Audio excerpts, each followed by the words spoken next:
Jadi di Saga Farm ini karena metodenya kita pertanian polikultur, jadi bermacam-macam walaupun volumenya nggak besar, ini cukup banyak sebenarnya. Ada sekitar 20-an komoditas lah kayak gitu. Nah itu ada komoditas untuk sayur daun seperti bayam, kangkung, cesim, pokcoy, selada keriting. Kemudian ada sayur-sayuran buah kayak terong, cabai, timun, kacang panjang kayak gitu. Kemudian ada lagi itu tadi sayur-sayuran yang lebih panjang lagi, misalnya pisang. Pisang-pisang yang kita tanam ini kan memang sengaja untuk jangka panjang. Jadi ada pisang tanduk, pisang raja sereh dan yang lain-lain. Jadi ada sekitar iya 20-an lah.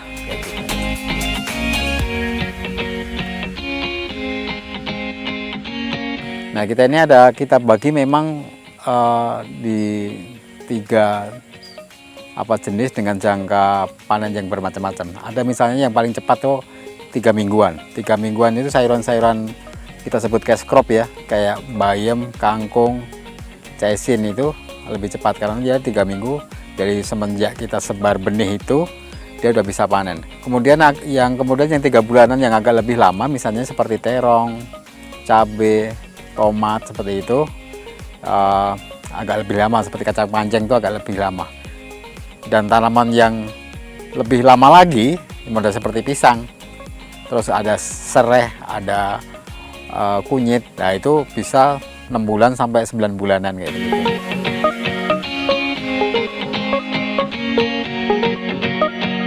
Jadi biasanya kalau tanaman apapun pasti diawali dengan pengolahan lahan ya, pengolahan tanah. Nah, di pengolahan tanah itu artinya kita menggemburkan tanah sekaligus memberi pupuk dasar. Nah, kemudian setelah itu dibarengin juga dalam pengolahan itu kita menyemai. Kan ada beberapa tanaman yang bijinya bisa kita sebar langsung, ada beberapa tanaman yang harus kita semai, artinya kita besarkan kemudian kita pindah tanam kayak gitu. Nah, setelah pindah tanam kemudian baru kita masuk tahapan perawatan. Perawatan itu biasanya kita mengendalikan OPT, organisasi pengganggu tanaman misalnya seperti itu. Kemudian ada pemberian pupuk susulan. Nah, terus yang nggak kalah penting biasanya persoalan air. Kalau misalnya nggak musim hujan itu tentunya kita perlu menyiram tanaman. Nah, secara garis besar itu jadi antara pengendalian hama, pemberian pupuk susulan, kemudian mempertahankan kelembapan dengan cara penyiraman. Nah, setelah itu bisa kita tunggu waktu untuk panen.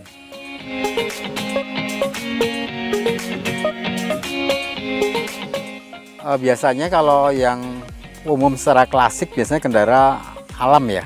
Misalnya seperti sekarang ini musim hujan misalnya. Biasanya kalau musim hujan itu tanah terlalu lembab, kemudian penyakit berkembang terlalu cepat. Selain itu juga tanaman-tanaman yang biasanya diambil buahnya itu pada saat masih berbunga pun misalnya bunganya bisa rontok, jadi nggak jadi buah misalnya kayak begitu. Terus adalah persoalan hama.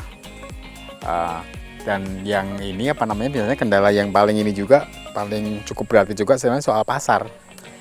Jadi pasar ini kan ujung dari seluruh proses yang yang sedang kita kerjakan sejak pengolahan lahan sampai ke panen. Pada saat panen misalnya harga anjlok misalnya seperti itu, nah itu bisa menjadi suatu persoalan besar bagi petani gitu. Ya, ada beberapa ada beberapa jenis tanaman. Misalnya kalau bayam, kangkung, sayuran daun misalnya. Pertama, ciri-cirinya ukuran. Dari ukuran itu dari panjang batang sampai misalnya lebar daun seperti itu. Nah, kemudian kalau rata-rata begitu ya, rata-rata ukuran dari kalau misalnya sayur daun kan memang dari lebar daunnya ya sama tinggi tanamannya. Misalnya kalau kangkung itu misalnya tingginya sudah mencapai 25 sampai 30 cm misalnya kayak begitu. Kemudian kalau sayuran buah juga ukuran juga, karena kan ada yang masih kecil ada yang besar. Misalnya sayur juga ada beberapa macam. Misalnya kalau kita ambil baby, misalnya timun itu ada beberapa, ada namanya acar ya, yang diambil acar itu biasanya ukuran lebih kecil. Kemudian nanti kalau kita ambil konsumsi yang biasa, ukuran lebih besar. Seperti kayak jagung juga begitu kan, kita misalnya dalam tanaman yang sama, jagung misalnya bisa kita ambil untuk seminya itu apa namanya? Semi itu anakan jagung, bakal jadi jagung itu kecil itu yang biasa suka dimasak itu kan untuk sayuran kan. Kemudian kalau jagungnya untuk buah itu lebih besar, tongkolnya, bijinya sudah penuh seperti itu. Jadi kita ini punya pengalaman panjang soal pemasaran apa namanya produk-produk pertanian di sini. Dari pernah kita ke tengkulak biasa, ke pengepul, pernah kita ke door to door langsung ke konsumen. Cuman dari pengalaman kita perjalanan panjang itu sebenarnya kita terus menemukan memang pasar yang tepat bagi kita adalah pasar yang tidak terlalu jauh lah.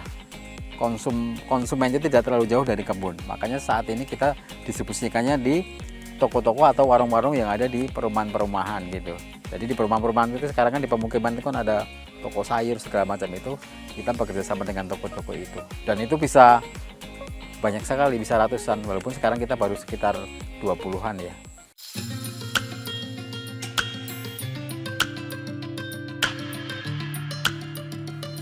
Nah, ini kita sedang mau panen timun, jadi ada beberapa timun. Kalau ini masuk timun yang baby, jadi nggak terlalu besar. Kita cari lagi, mana tadi ya? Oh ini. Nah ini ukurannya sudah pas. Jadi ini masuknya ke timun konsumsi, tidak terlalu kecil dan tidak terlalu besar. Biasanya memang. Nah, ini juga warna ada beberapa jenis varietas berbeda-beda ya. Kalau ini lebih ke hijaunya agak tua, biasanya juga ada yang apa namanya hijau muda kuning kayak gitu. Salah satu timun yang sudah siap panen, jadi biasanya ukurannya memang sejari lebih gitu dan warnanya agak lebih hijau seperti ini. Dan memang ini termasuk yang ukuran konsumsi ya. Sedangkan yang seperti ini nah yang ukuran baby-nya kayak gitu. Ya ini juga udah siap panen timun ini.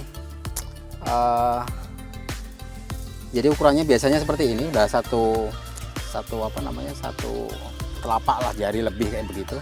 Ini ukuran yang konsumsi biasa ya. Jadi bukan yang ukuran baby. Ada beberapa yang memang permintaan pasar yang ukuran baby seperti itu.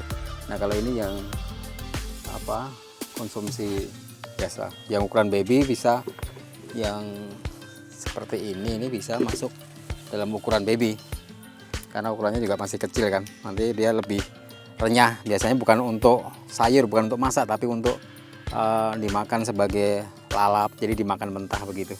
Kalau yang ukuran konsumsi yang tadi itu biasanya bisa buat masakan, buat dimasak, diolah lagi gitu lah.